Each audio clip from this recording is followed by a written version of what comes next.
স্নোমি ছিল আমার জীবনের প্রথম বিড়াল, যদিও এর আগে আমার জীবনে আরো 2টা বিড়ালের ঘটনা আছে। তো কি কারণে আর কি ভুলের কারণে তাদেরকে আমি পালতে পারি নাই সেটা আমি অন্য আরেকটা ভিডিওতে শেয়ার করব। সুতরাং অফিসিয়ালি স্নোমি আমার জীবনের প্রথম বিড়াল, আর পরি আমার জীবনের প্রথম পার্সিয়ান বিড়াল। পরীকে যখন আমি কিনি সেই সময়কার একটা ঘটনা আছে আমার জীবনের। তো সেই সময় আমার কোনো জব ছিল না, আমি একটা অফিসে ছিলাম। তো সেই অফিসে ব্যক্তিগত কিছু কারণেই আমি জবটা কুইট করি। তখন পরীকে কেনার মতো আমার হাতে কোনো টাকা ছিল না। আর আপনারা হয়তো জানেন 2021 সালের দিকে ওই সময়টাতে পার্সিয়ান বিড়াল কিরকম হাই প্রাইজে সেল হতো।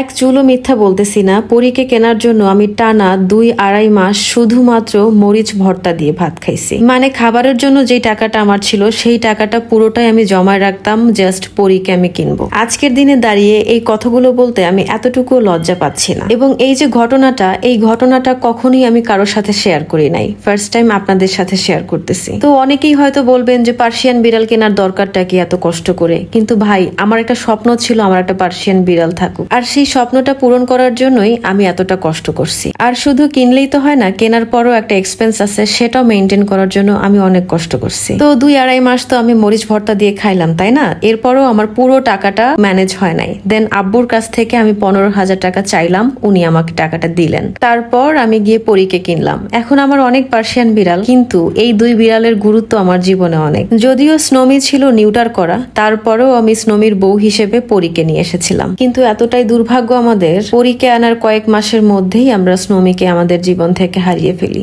স্নোমি যে পরীকে এত ভালোবাসতো সেটার সিন কিন্তু আপনারা এখানে দেখতেই পাচ্ছেন। মানে ওকে চাটতে চাটতে, ওকে আদর করতে করতে ওর শরীর পুরা ভিজাই দিত। আমি আমার এই জীবনে কখনোই স্নোমির কথা ভুলতে পারবো না। আর স্নোমিস ওয়ার্ল্ড নামের যে মাধ্যমে আপনারা ভিডিও দেখেন, এই সেই স্নোমি যার জন্য আমি স্নোমিস ওয়ার্ল্ড নামের এই প্ল্যাটফর্মটা ক্রিয়েট করেছিলাম। আর এই ভিডিওটা ছিল 29শে জুলাই 2021-এর, অর্থাৎ স্নোমি মারা যাওয়ার জাস্ট 1 মাস আগের। স্নোমি আমাদের ছেড়ে চলে গেল, পরিসহ আরো অনেক বাচ্চারা আছে, তাদের সবার জন্য দোয়া করবেন আপনারা। আপনাদের সাথে আজকে অনেক কিছুই শেয়ার করলাম, আমি আসলে আজকে অনেক নস্টালজিক হয়ে গেছি। আজকের মতো শেষ করছি, দেখা হচ্ছে নেক্সট ভিডিওতে। বাই।